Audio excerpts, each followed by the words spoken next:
नमस्कार दोस्तों, world war की इस सीरीज की पहली कड़ी में हम लोगों ने जहां प्रथम विश्व युद्ध यानी वर्ल्ड वॉर 1 के मुख्य कारण तथा तात्कालिक कारणों को जाना था, वहीं हम लोग ने यह भी देखा था कि किस प्रकार देखते देखते पूरा यूरोप और यूं कहें तो पूरा विश्व दो अलग अलग गुटों में विभाजित हो चुका था। जहां एक ओर बड़ी बड़ी साम्राज्यवादी शक्तियां जैसे ब्रिटेन, फ्रांस, रूस और उनकी कॉलोनीज थी, वहीं दूसरी ओर उनके स्वामित्व को चुनौती देता हुआ नया जर्मन साम्राज्य था, जो 19वीं सदी के अंत एवं 20वीं सदी के आरंभ में यूरोप और विश्व में एक नई बड़ी आर्थिक, सामरिक और सैन्य क्षमता जिनमें कि जल, थल एवं वायु में महाशक्ति के रूप में उभर रहा था। तो दोस्तों, उसी कहानी को आगे बढ़ाते हुए आज के इस वीडियो में हम लोग जानने की कोशिश करेंगे कि जुलाई क्राइसिस क्या थी और क्या था जर्मन स्लीफन प्लान और फ्रेंच प्लान 17 क्या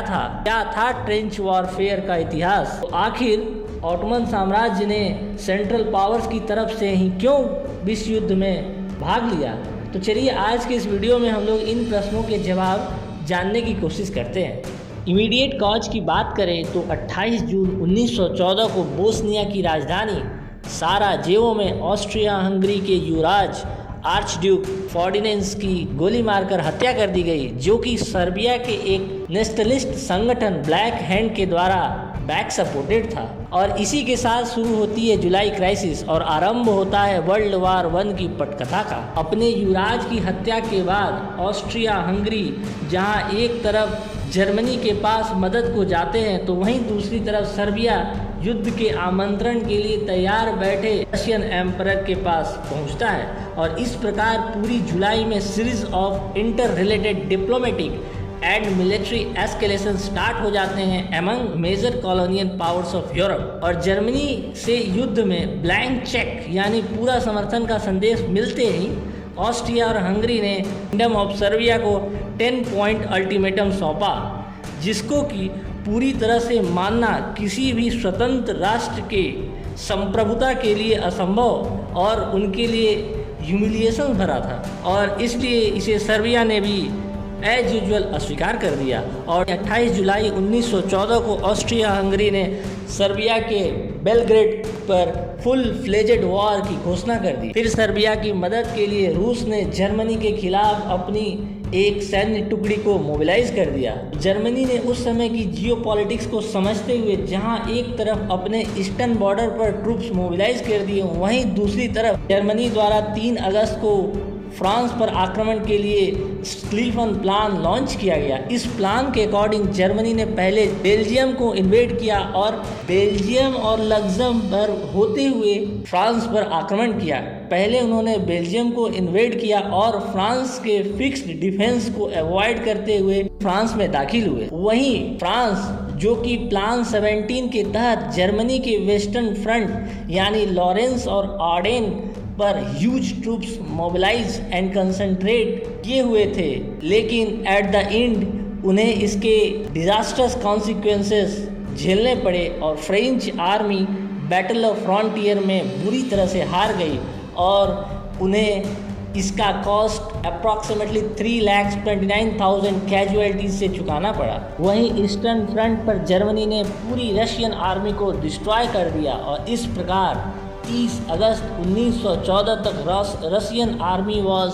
forced to retreat back and वो बैटल ऑफ टैननबर्ग हार गए। और सेकेंड विक्ट्री मिली जर्मन फोर्सेस को बैटल ऑफ मसूरियन लेक पर, जहां पर विद इन 6 वीक करीब 1/3 of million it means around 3,20,000 से ज़्यादा रशियन ट्रूप्स मारे गए। और यहाँ भी रशियन आर्मी 14 सितंबर तक बैकफुट पर पीछे होने को मजबूर हो गई। वहीं दूसरी तरफ ब्रिटेन, जो कि वर्ल्ड वॉर 1 में अपने मित्र राष्ट्रों की मदद के लिए आने को इंतजार में बैठा था, उसने भी बेल्जियम में जर्मन इन्वेजन के बाद 1839 की एक संधि, जो कि ट्रीटी ऑफ लंदन थी, उसका बहाना देकर बेल्जियम और फ्रांस के सपोर्ट में जर्मनी के अगेंस्ट वार डिक्लेयर कर दिया। उधर शुरू में जर्मनी का स्लीफन प्लान काफ़ी सफल रहा और जर्मन आर्मी पेरिस के काफ़ी नज़दीक पहुंच गई, बट ब्रिटिश आर्मी के ज्वाइन करने के बाद एलाइड पावर्स ने जर्मनी को थोड़ा पीछे होने को मजबूर कर दिया और इसके साथ ही संघर्ष का युद्ध शुरू हो गया और शुरू होता है ट्रेंच वॉरफेयर, जहां पर एक डेडलॉक की कंडीशन क्रिएट हो गई, जिसमें कि दोनों आर्मी साइड्स ने स्विस बॉर्डर से लेकर इंग्लिश चैनल तक यानी अप्रॉक्सीमेटली 700 किलोमीटर्स लंबी ट्रेंच बनाई और जो दोनों आर्मी के लिए एक दूसरे की आर्टिलरी फायर से बचने के लिए एक योजना थी। और इस प्रकार यह युद्ध करीब करीब 3.5 वर्षों तक चलता रहा, किंतु यह बेनतीजा रहा और करीब 3-3.5 वर्षों में भी दोनों आर्मी 30 माइल से भी कम डिस्टेंस मूव की और डेडलॉक की कंडीशन बनी रही। इसी बीच इटली और रोमानिया ने भी अपना पाला बदल लिया और इटली और रोमानिया ने दो अलग अलग तरफ से ऑस्ट्रिया हंगरी साम्राज्य पर, जहां इटली ने 1915 में आक्रमण किया और रोमानिया ने 1916 में ऑस्ट्रिया हंगरी साम्राज्य पर एलाइड पावर्स की तरफ से आक्रमण कर दिया और ऑस्ट्रियन हंगरी साम्राज्य की फोर्सेस को बैक होने पर मजबूर किया। उधर ब्रिटेन और फ्रांस ने जर्मनी के colonies in Africa and Asia पर भी वॉर डिक्लेयर कर दिया। हालांकि इस फ्रंट पर थोड़े संघर्ष के बाद जर्मनी को अपने कुछ कॉलोनियों में पीछे हटना पड़ा। वहीं जापान ने एलाइड पावर्स की तरफ से जर्मनी की एक कॉलोनी जो कि आज के चाइनीज़ बाउंड्री में लाई करती है उसे टेक ओवर कर लिया। और इधर ऑटोमन साम्राज्य ने भी अपने साम्राज्य विस्तार की लालसा और बाल्कन क्षेत्र में खोए हुए अपने अधिकार की प्राप्ति और रूस से अपनी पुरानी शत्रुता के आधार पर करीब 2-3 महीने बाद ही 29 अक्टूबर सन 1914 को ब्लैक सी के इम्पॉर्टेंट रशियन पोर्ट्स जैसे ओडिशा और सेवास्तोपोल पर अचानक से बम्बार्डिंग कर दी और एक तरह से कहे तो वॉर डिक्लेयर कर दिया, जिसके जवाब में रशियन फोर्सेस ने 5 नवंबर को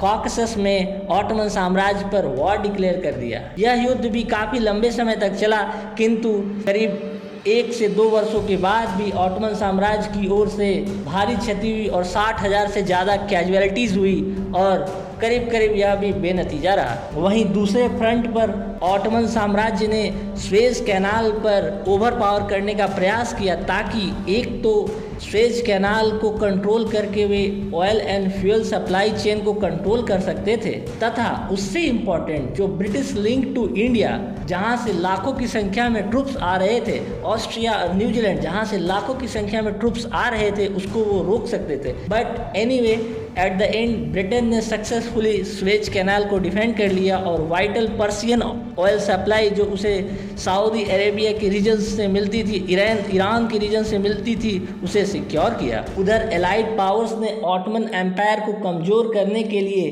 गैलोपोली कैंपेन चलाया, जिसमें कि 1915 में चलाए गए इस कैंपेन में मेनली ऑस्ट्रेलिया और न्यूजीलैंड के ट्रूप्स थे और इसीलिए इन्हें एनजैक आर्मी भी कहा जाता था, Australia and New Zealand army campaign एनजैक। और ये संघर्ष काफ़ी लंबा चला और यहाँ भी फाइनली स्टेलमेट की सिचुएशन बनी रही और इन्हीं के